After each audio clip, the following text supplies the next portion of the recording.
Everyone, my name is Garima and आज मैं आपके साथ एक स्टोरी शेयर करने जा रही हूँ जिसमें एक कैरेक्टर है रीना एंड दूसरा कैरेक्टर है राज। दोनों ही बहुत हम्बल बैकग्राउंड से आते हैं, इकोनॉमिकली इतना स्ट्रॉन्ग बैकग्राउंड नहीं है और दोनों को ही जॉब की ज़रूरत है। बहुत मतलब इतना कि बस चाहिए जॉब, वैसा वाला सीन है दोनों ही घरों में।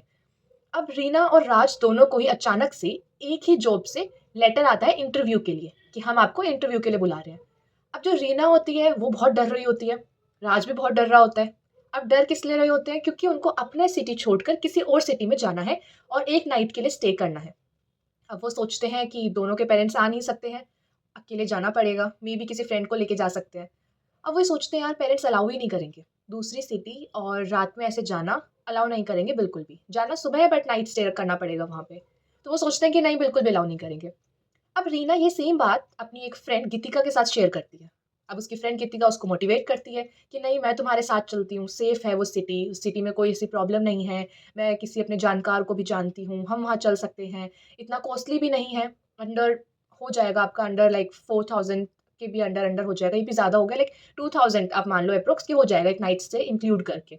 तो गीतिका का ऐसे कहने पे रीना मोटिवेट होती है कि ठीक है, मैं अपने पेरेंट्स से पूछती हूँ। अब उसको ऐसा लगता है कि नहीं यार पेरेंट्स तो तब भी नो कहेंगे, बट स्टिल वो जाती है, पूछती है कि पापा ऐसी-ऐसी बात है, क्या मैं जाऊँ? उसके पापा कहते हैं, "हाँ, ठीक है, चली जाओ। एक अच्छी अपॉर्च्युनिटी है और इंटरव्यू नहीं भी बनाओगे तो कम से कम एक नई सिटी जाओगी, मेमोरी बनाओगी अपनी दोस्त के साथ जा रही हो तो। कोई बात नहीं, इंटरव्यू क्रैक हो तो अच्छी बात है, नहीं हो तो और बहुत सारी अपॉर्च्युनिटीज़ हैं। एटलीस्ट तुम कहीं नया एक्सप्लोर करोगी।" तो कहते हैं, "ठीक है, चले जाओ।" जबकि रीना ने सोचा था कि उससे अलाउ कर नहीं होगा, पर उससे अलाउ हो गया।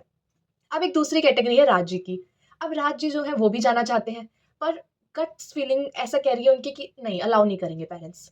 अब वो भी अपने दोस्त से बात करते हैं, उनके दोस्त उनको मोटिवेट करते हैं कि तेरे को जाना चाहिए, एक अच्छी अपॉर्च्युनिटी है। पर वो कहता है कि यार नहीं पापा नहीं मानेंगे। वही वाली स्टोरी से थ्री इडियट में होता है, वो कहता है कि नहीं यार पापा नहीं मानेंगे, जिसको फ़ोटो क्लिक करने का बहुत शौक है एनिमल्स का। लेकिन वो क्यों नहीं बोल पाता अपने पापा को कि उसको ऐसा होता है कि नहीं मानेंगे, वो ट्राई भी नहीं करता है। क्यों? क्योंकि उसको डर लगता है नो सुनने से कि सीधा नो कह देंगे। सेम यहाँ पे स्टोरी है कि राज को डर लग रहा है नो सुनने से, तो वो नहीं जाता वहाँ पे। वो अपना माइंड बना चुका होता है, वो अपना माइंड पहले से प्रिपेयर कर लेता है, साइकोलॉजिकली प्रिपेयर हो जाता है कि नो ही आंसर आने वाला है। तो आंसर उसके माइंड में प्रिपेयर है, वो पूछने भी नहीं गया, आंसर येस नो भी कुछ नहीं है, वो पूछने नहीं गया। खुद के माइंड से प्रिपेयर है कि नहीं जाना और जॉब्स आ जाएँगी ऐसे करके। जबकि पैसे की दोनों को ज़रूरत थी, रीना को भी और राज को भी।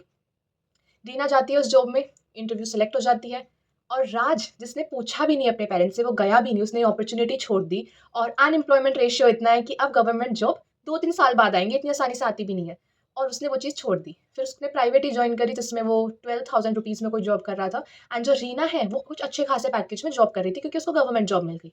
सो वो एक रात को सिर्फ़ जाने का जो डिसीज़न था, जो भी रात को जाना नहीं था, रात को कहीं जाना इज़ नॉट सेफ बट रात को वहाँ पे स्टे करना था, जाना सुबह था।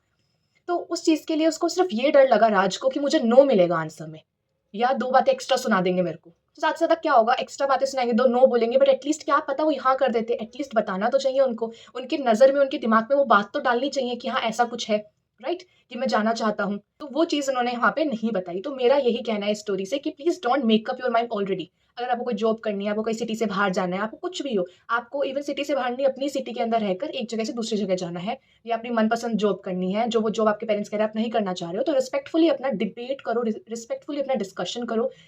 लेकिन पहले से माइंड बना लेना कि वो नहीं मानेंगे, मुझे लगता है सबसे वर्स्ट चीज़ ये है। इसका मतलब कि मे बी इसका मतलब कि आप कहीं न कहीं नो सुनने से डर रहे हो। May be you have fear of listening no, but ये नहीं होना चाहिए बिकॉज़ अगर आप किसी का पॉज़िटिव ओपिनियन बहुत अच्छे से ले लेते हो, कोई आपको कह दे, "you are looking very handsome, you are looking very beautiful." आप वो बहुत अच्छे से ले लेते हो। तो अगर कोई आपको नो कहे तो वो भी लेना सीखो। नेगेटिव क्रिटिसिज़्म या नेगेटिव ओपिनियन सब किसी का भी लेना सीखो। That what I want to say. First thing negative opinion लेना सीखो, उसके डर से आप जा ही नहीं रहे, गलत है। सेकंड चीज़ हमेशा एक ट्राई करो, ज़्यादा से ज़्यादा नहीं होगा और कुछ नहीं होगा, एटलीस्ट एक ट्राई करो। अपना माइंड पहले से मत बना लो। एंड ये बहुत सुनने में स्टोरी से बहुत छोटी-सी एक सीख लग रही होगी, लेकिन बहुत लोग जैसे थ्री इडियट की मूवी से भी यही सीख मिली थी कि बहुत लोग डर के मारे कर ही नहीं रहे हैं बात, अप्लाई नहीं कर रहे हैं या पेरेंट्स से बात नहीं कर रहे हैं और वो ऐसी जॉब में या ऐसा एक सब्जेक्ट लिए बैठे हैं, जैसे साइंस ले लेते हैं 11th में, करनी कुछ और होती है उनको या कॉलेज में गलत कोर्स ले लेते हैं, बोलने की हिम्मत नहीं होती, तो वो ना हो। Means don't be afraid of your parents, stay say it clearly but with some respect, that's what I want to say. Thanks for watching.